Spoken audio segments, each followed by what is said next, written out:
I'm just going to make some quick remarks and thank yous because I want to eat and relax. So I'm sorry, I'm taking pressure. It'll be fast. Okay, so thank you all. This has really been an amazing 2.5 days. It's been very intense. Extraordinarily grateful for all of you being here, taking the time, the energies, just all of you working so hard together to get to where we are. So I'm just really grateful. Before we get started, I just wanted to briefly acknowledge the supporters who really have made this possible. And I want to start with the Hyun family here. They were the first contributors. Their support was absolutely critical. Thank you, thank you. I also want to thank Kirsten Anderson and David Keith, as well as John and Francesca Edwardson for their generous and timely support. They really helped get us through to the end. So thanks to them as well. I'd also like to acknowledge generous support from Dave Coleman, who's somewhere in the room, I think. There he is. Bill Miller, the Carnegie Corporation of New York, Hewlett Foundation, Outrider Foundation. All of you helped make this happen. And I mean, we keep saying it, but we have to say it again. The staff has been incredible. You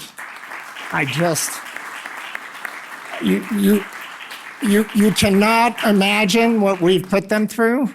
It's really, anyway, and they're still here and kind of smiling, not really smiling. So thank you.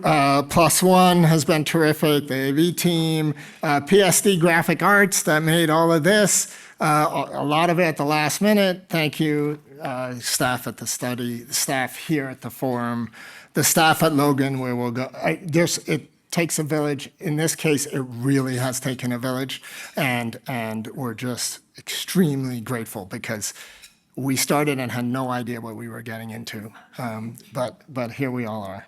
I also want to thank the intrepid note takers, Isabel Martinez, Chiara Fagnoli, Maddie Berzak, and Ria Kanaparthi. There they are. Thank you. Most importantly, Maddie and Zach, who are both over there, who really did all the work and basically gave up their lives for almost a year. Thank you. And okay, with that, now, please start. And let's thank Daniel. Yes.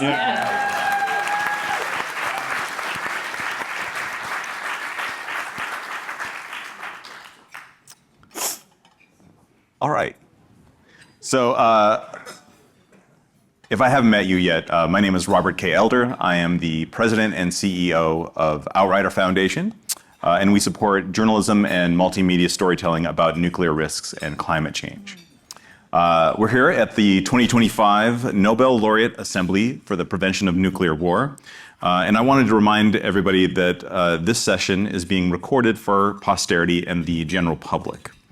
And we're here to talk about how to best communicate nuclear risk and annihilation.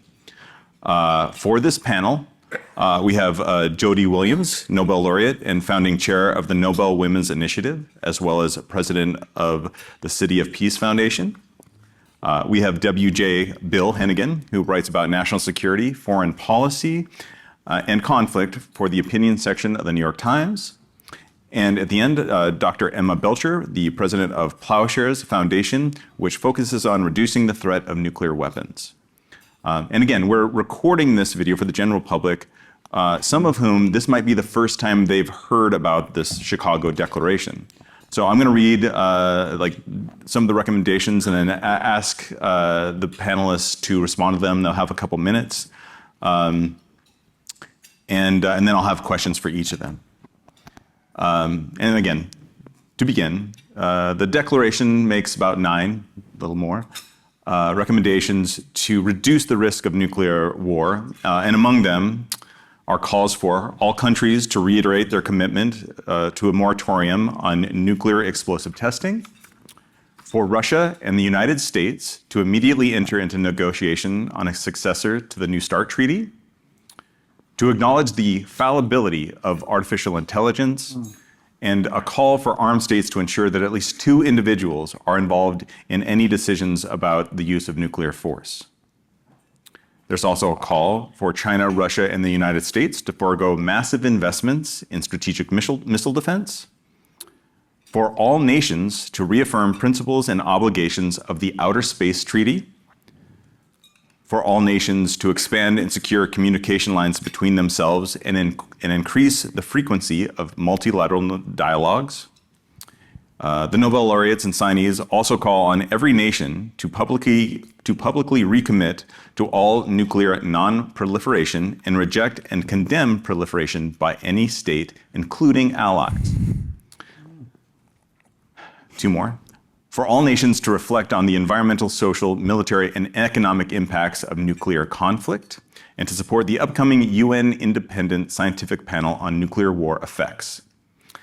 And lastly, a call on scientists, academics, civil society, and communities of faith to help create the necessary pressure on global leaders to implement nuclear risk reduction measures. Now, I want to turn this over to our esteemed panelists, and again, they're going to very briefly respond. Jody, can we start with you? Absolutely. Okay.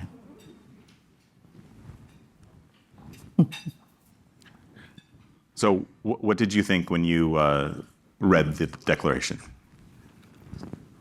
I thought it was a comprehensive declaration, but like many others. I mean, I've been doing this kind of work since forever.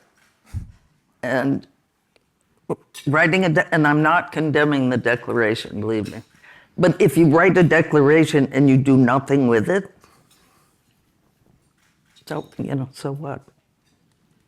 You have to make it part of, whatever group you're trying to, attract to your issue. Mm-hmm. So a call for enforcement, a call for energy, a call for action. Just to get involved, Mm-hmm. Pay attention. All right. Makes me a little crazy. How? How does it make me crazy? Actually, I would like an answer to both those questions. The how about crazy is much more interesting. How do people get involved? How to get attention. Oh, I have too many smart answers this evening, so I'm not going to say them. When I started working on nukes, I was moved by the issue that it could destroy the planet. Let's be real here. And I heard there was a meeting, probably in a church somewhere, and I went. And I found it fascinating. And I decided that I wanted to try to do something to make it different. And I never looked back, I guess, I've been doing this kind of work forever. How do you get through to Jody Williams's? How do what? How do we get the attention of Jody Williams? Send me an email. Jody Williams. I answer my own emails, for God's sake. It's so boring. No, 1 million Jody Williams. Oh, have to be. So for those of you who can't hear, Why can't you hear? this is because he's not mic'd, and this is video. Okay. So that was David Gross, Nobel Laureate David Gross, and he's asking, how do we get more people involved? How do we reach millions? Which is kind of the title of this panel. Do you have thoughts on that? Well, I started a campaign to ban anti-personnel landmines, and I was a staff of one. And we grew to, I forget how many thousands I can't remember how many countries either around the world, and we were very effective. at least for me, it's, and what the people I not work with, they're colleagues. It was the fact that they felt like they were listened to and part of an effort that they were contributing to make change. I don't think it's rocket science, to be seriously honest. It's paying attention to people who are trying to make a difference and being kind, and I'm not always kind, but being kind. I won't give you examples of when I'm not kind.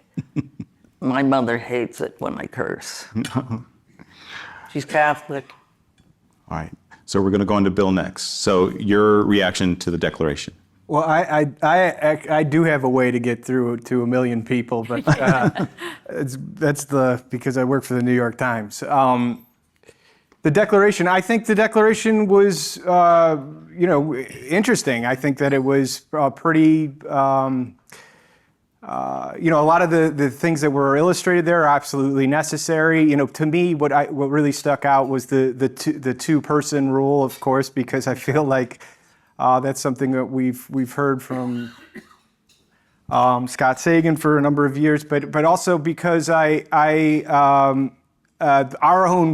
United States does not work in a two-person role. We have one person, and that's the President of the United States, and he has unilateral control over those weapons. They're uniquely the President's weapons, of course.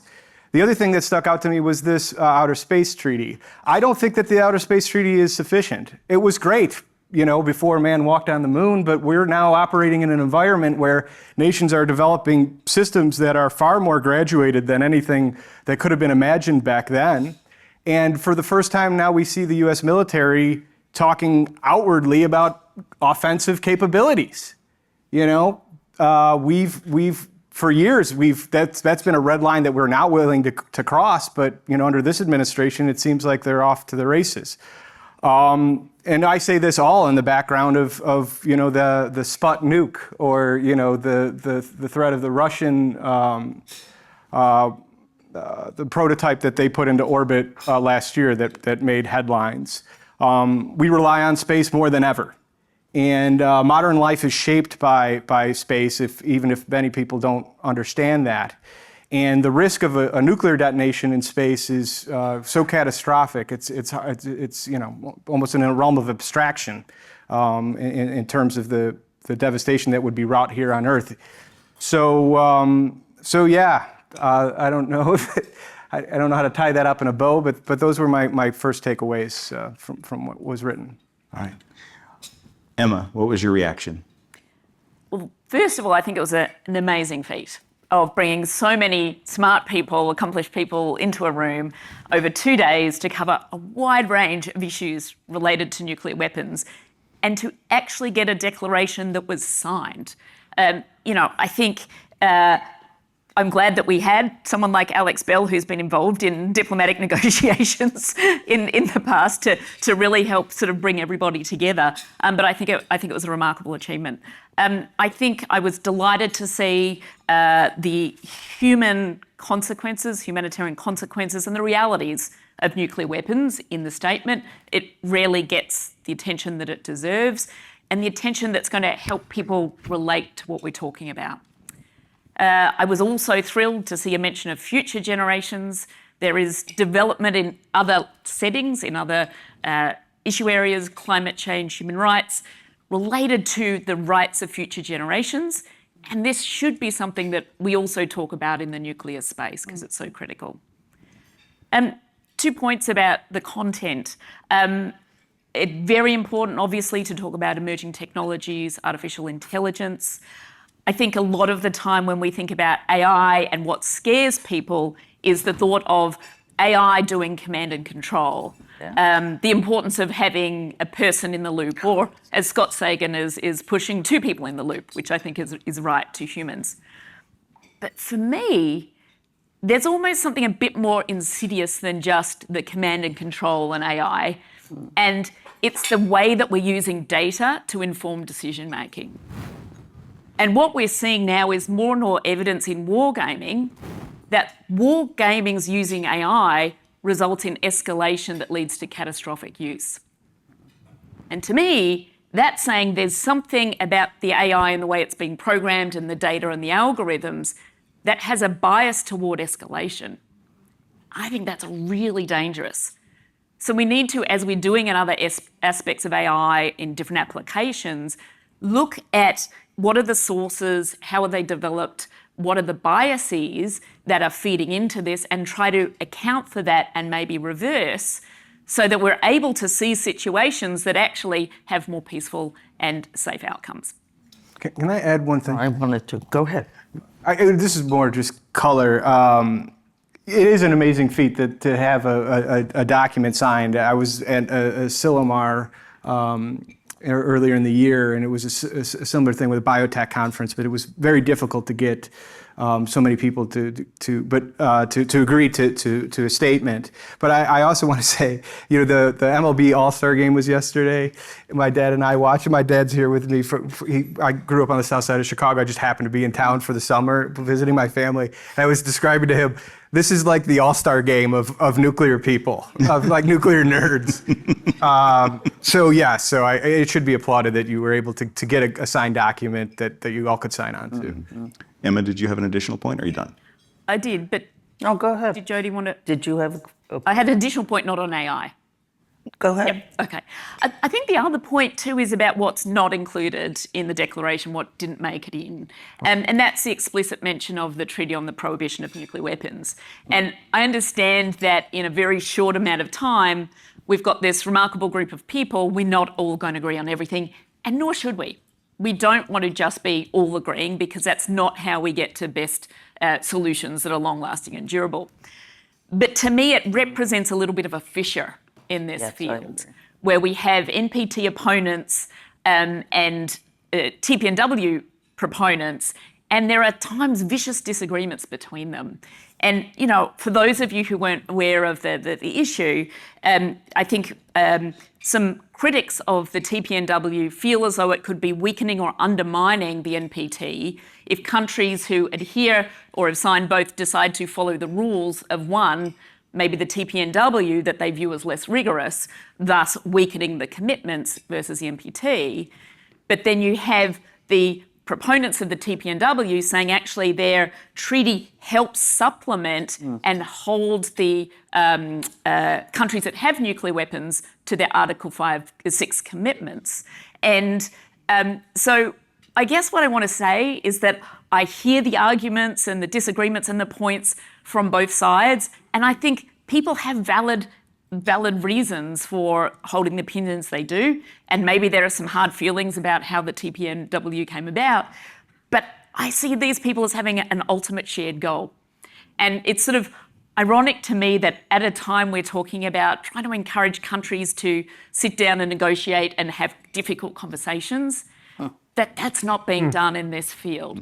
So what I'd encourage is you sort of deep engagement, deep listening, and trying to figure out how can we come together in a way that unites us more than divides us, because that's how we're weakened, but we can come together and be stronger. Have you dealt with these diplomats? I've sat in rooms. And it's almost as though you think you need a track 2 process of the people in the room who are talking about track 2 for their governments. Some of the diplomats I work with or have worked with on weapons are of a like mind. And of course, it's going to make them different. And then you have the other ones that don't think you should even be in the room. And you're trying to make nice and communicate and get them to think beyond, the blocks in their head about what they're supposed to think about. It's tough. Yeah. It's tough. No. No, I wanted to have one other goal for this, because again, this is going to be posted for the general public. Emma, can I ask you to talk about TPNW, and can I ask you to sort of just briefly explain that for a general audience? So I want to, for the non-nuclear nerds. Okay, fantastic. Well, I mean, I am actually not the best person to explain the TPNW to. We have other people more skilled here, but essentially it's a treaty that is now part of international law by which countries agree that to prohibit nuclear weapons. And it's really come about because of dissatisfaction of the nuclear weapons possessing states under the Nuclear Non-Proliferation Treaty, that they are not disarming at a rate that is actually true to what they signed up to do back in 1970. Thank you so much. And again, because this panel is largely about communication, I wanted to actually start with Bill, and that is how do you effectively communicate nuclear risk? Like what a nuclear war would feel like, what the impacts would be on the world. You know, as you were writing At the Brink, the series for the New York Times, how did you approach that challenge? You know, I think writing about nuclear weapons in the 21st century is difficult because people have developed a calloused sort of mindset when it comes to nuclear weapons, right? Which is all stuff we know. But, you know, it's hard for people to really think that nuclear risks are real because we've lived in this luxury of the post-Cold War, particularly my generation. I mean, you know, I grew up in the 80s and I remember the zeitgeist in the films and the video games and the music and all those things. But that's a distant memory. You know, what defined my life is, you know, the 9/11 attacks, and that was the boogeyman. And then, you know, the existential threat was climate change. So, you know, there's not a lot of room there for nuclear, you know, Armageddon. And so, you know, the way that we approached this was through the war. I mean, you know, I'm a reporter. What war? The Ukraine war. Okay. And I'm a reporter, so I looked at this, you know, I had this series and I knew sort of the themes that I wanted to approach and all that stuff, but I wanted the facts to lead me in that place. I didn't want to manufacture a thermonuclear war out of nothing. And, you know, the facts led me to what was going on in the administration and what they were struggling with in terms of the nuclear threats coming from Russia in Ukraine. And, you know, I almost fell out of my chair when a senior Biden administration official told me that there was, you know, at some point that early on in the war in the fall of 22, that there was basically came down to a coin flip of whether or not there was a chance that Vladimir Putin might use a tactical nuclear weapon to stop the Russian counteroffensive moving southward toward Crimea. And, you know, then it was like, okay, that's a real thing. So let's tell people about that. What was the weapon? Well, a lot of people were telling me that this was in the sub-kiloton range. You know, that they felt like this would be not a, you know, thermonuclear war, a thermonuclear weapon, but something that crosses the line, but not in a way that's, you know, unimaginable.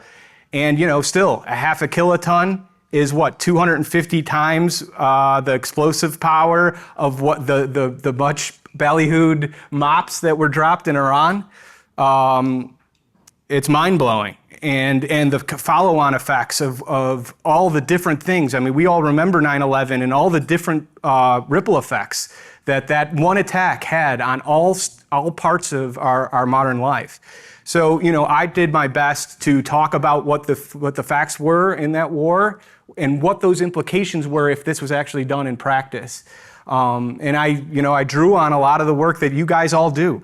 I mean, I was, you know, Dr. Roebuck sitting in front of me, you know, the nuclear winter stuff. I mean, all of that was so critical to be able to draw on that. But the unfortunate part about it is that a lot of that statistics and a lot of those data points are like 40 years old. That doesn't make them untrue. Oh, no, totally, completely right. I mean, and that's why I included it in my story. But what I'm saying is that, you know, a lot of this work that was done, so, you know, immense brain wattage going into this work has more or less, you know, come to a stop in the modern age. And I'm hoping that more and more people recognize the threat that we're facing and that the trajectory that we're on is not good. Mm-hmm. I want to ask you a question. How would you make people feel what you're talking about they should feel? How do you get them involved? Well, I mean, I wrote a 13-part series that I tried to grab people by the lapels without crossing the line of, trying to make it, to overstate the problem, to make it to seem like too overwhelming. I tried to do it in practical terms of nuclear testing, that we're on the brink of restarting again, or seemingly. The lack of any meaningful arms control, and here we sit. The State Department just issued thousands of firings, and one of the hardest hit was arms control. And what does that portend for our future? We have a president talking about the need for arms control and the desire to do that, but yet is doing the exact opposite, is doing counterproductive things in that direction. So.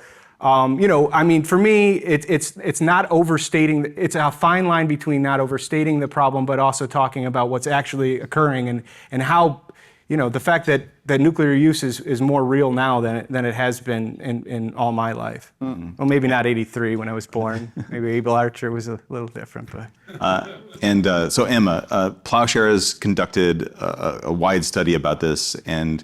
About how to effectively communicate nuclear risk. What did you find? Yeah, thanks, Rob. Well, we worked actually with the Nuclear Threat Initiative and the Metropolitan Group and Rethink Media. Sorry, I have to get all those four in. To do some data-driven research to find out what do Americans know about nuclear weapons, what moves them, and how to move them. And the evidence was really interesting. Well, the data was really interesting. We found that old messages or old talking points about nuclear weapons, about deterrence, about missiles, and really that kind of Cold War thinking just doesn't resonate with people now. But what does resonate with them is when you talk about messages of moral clarity, of human consequences, and of shared values. So we know that those kind of messages actually get through to people. The audiences like it better when they can connect it to something that feels real to them. They can connect it to some of their concerns right now, like authoritarianism or the sort of other urgent issues that could do with resources that are potentially being diverted. But I think ultimately what's most compelling in this messaging is one of agency and possibility, and to really communicating that nuclear catastrophe isn't inevitable, but we have to take action to do something about it. And I think one of the things that we saw was that most Americans, and by the way, this was an American study, so in this context, I would love to be able to do this study replicated in other countries, for comparison. But most people actually would prefer a world without nuclear weapons. They just don't think it's possible. And they look at what's happening with China and Russia, and they say that by a measure of 5-1, it's a necessary evil for Americans to have nuclear weapons. But when you talk about precedent and the fact that from the height of the Cold War, we reduced the number of nuclear weapons by 80%, people start to think this is possible. And so it's telling those stories, those messages of agency, we've done it before, we can do it again, this is how it relates to you, this is why you should care, that we can actually break through. So for me, there's hope in that. But I think what we need to do, which is what Jody was hitting on, is we have something here. What do we do with it? How do we talk to people? And how can we invest in a massive awareness-raising education campaign, adding on to what Bill has been doing, which has been excellent, and the number of personal friends I've had to say, did you see this? Yes, I did. But, there's something now in the zeitgeist, I think, and now is a moment to push. And we know how. Yeah. And so, We know how, but we don't have the resources, maybe. I've been doing this for too long, I think. well, and Jody, I actually wanted to ask you, and so for colleagues in adjacent fields in civil society, how do we bring in, leaders and communities in these adjacent fields and engage What adjacent field? adjacent fields in civil society, in anti-authoritarianism, all of these things. Emma and I have a drinking game whenever somebody says polycrisis. intersectionality. Oh, God. How like do you, climate change, human rights. yeah. You know, that's, So how do we engage those communities to see that the risk of nuclear war also affects their issues? Oh, that's a hard one. I mean, if you get a bomb dropped on you, it affects your issue.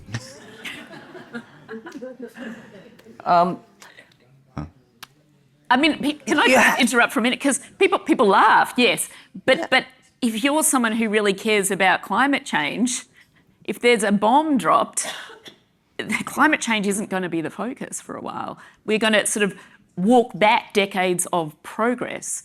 If there's a bomb dropped, there's going to be a whole lot more authoritarianism and a trampling of human rights. So that's where I think there's some connection. But. And so I have a blanket question for all of you. I know it's dangerous to just ask one question, but what advice would you give to not only the laureates and the people in this room, but also the people we're talking to here on camera? How do you communicate to others nuclear risk? Like how do you most effectively do that? So it's an open. I believe you join an organization with which you share the point of view and the way they're going to work, et cetera, and hold events. It's not rocket science. Well, that's what I've done. And it inspires people. Bill, Emma, any advice? I have 4 children, so my thing is that we're giving this to our kids. This is we grew up in this. We have this threat. We're handing it to yet another We're building a whole other generation of bombs and weapons to give to our children, so they deal with the same exact problem. This conversation about, getting people's attention. And I do think that it's meaningful that people understand that this is something that people have done before. This is not an unprecedented. And the Central Park, freeze movement of, was that 83 or 84? Is that 82? Maybe none of the above. The 80s? It was 83. So, but that meant something. That we now know that moved the Reagan administration to be proactive in the arms control, and so when people raise their voices, they are heard, and I think that people should know that this isn't some sort of unmovable policy, that these things have changed in the past and they can change again. You have to have enough people though who care and who are willing to engage with people about it. That's the hard work, and that I've done as much as I can in in the journalistic space to at least illuminate the threats that are there. And I do think that there's an openness where perhaps it wasn't there in the past because of geopolitical concerns. But it's hard work to get people to be motivated when it's hard enough to get your kid on the bus in the morning. Yeah. Emma? I'd say lead with agency rather than fear, and for the Nobel Laureates to use their voice because people listen to you. I think we want to remind people of how it connects to what they care about, the things that I've been talking about, and that there is hope. And I also think there's a lot of storytelling that needs to go on, because we can often fall into the trap of talking in very technical terms that just shuts people off. Yeah. It seems abstract. But I think we need to tell stories about people. And we also need to tell stories about people who are doing the work to make us safer. Make them more visible. Make them be the superheroes, in a sense. Because that is when people can connect with a person and see the work that they're doing and how it makes a difference. That's important. So I think, when we think about people in this room who have done a lot of work over a number of years, how could we tell the stories about them? And, Alex, who do you want in Hollywood now to play you? Scott. So, but this is the kind of, we just need to tell the stories, make things much more visible, and connect with people where they are. We need to be out on social media. I'm glad I've got a team who knows how to do that because it's not my favourite thing. But let's find better ways to get through to people, and I think storytelling's a big way. I think it's being with them, And being with them. with the people. I mean, my landmine campaign grew from 2 organizations and me to, I don't know, 100,000 around the world. And it became a family. It certainly was about being knowledgeable and, knowing what you were going to talk about and all that, but it was also inviting people into the effort and allowing them to find a way to contribute. And I don't think most organizations do that. And it was very powerful. So this is my last question. We have to wrap up here. But in other sessions earlier in these last 3 days, Professor Paul Slovic from my alma mater, University of Oregon, said that people need to feel that threats are imminent and relevant to them in order to impact change and in their reaction. So how do we do that? And most importantly, how do we talk differently to different demographics? Okay, I can break the awkward silence, give you some time to think. Just because we did actually in our survey look at different demographics. And we found that for women, I think between 25 and 40, across generations, from Gen X, Millennial, Gen Z, that they really care about this issue and they relate it to their families, education, healthcare. And what I should say first off is that across the board, people were stunned about how much money goes into nuclear weapons production. I think it's almost $200 billion a year globally. And that actually got to people across the demographics. So for the women between 25 to 40, they were thinking about how could all these other things that feel more proximate to me, how could that money be spent? Healthcare, education, all the rest. For men between that same age bracket, 25 to 40, it was horror at how much was spent on nuclear weapons because they felt that they weren't really usable. And instead, they wanted to figure out how could you spend that money on better defence.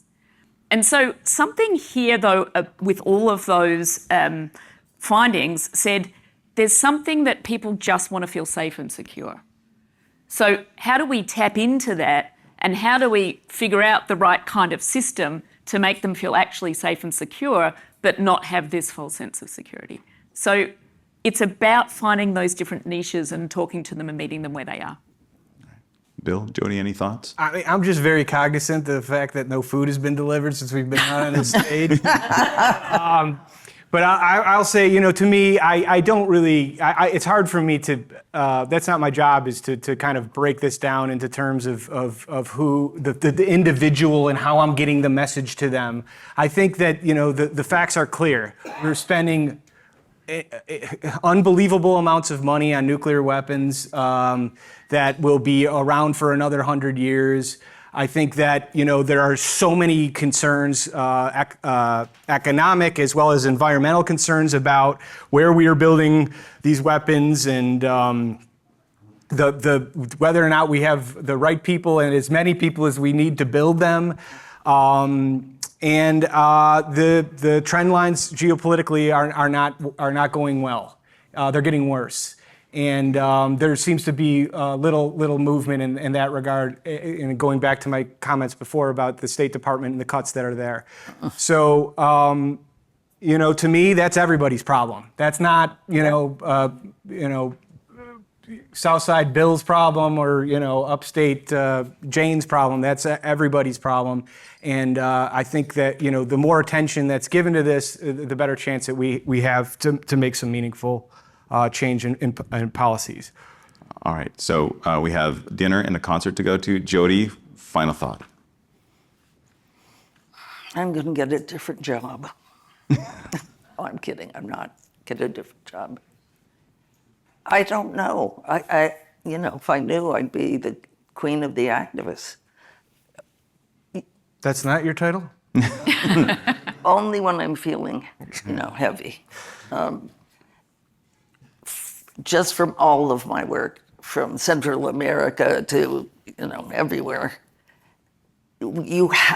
in my work that worked, you have to find a way to make each person in the campaign feel like they have something meaningful to do and they want to do it. I don't think it's rocket science. I think people try to make it more difficult than it is. That's good. Let's thank our panelists. Thank you.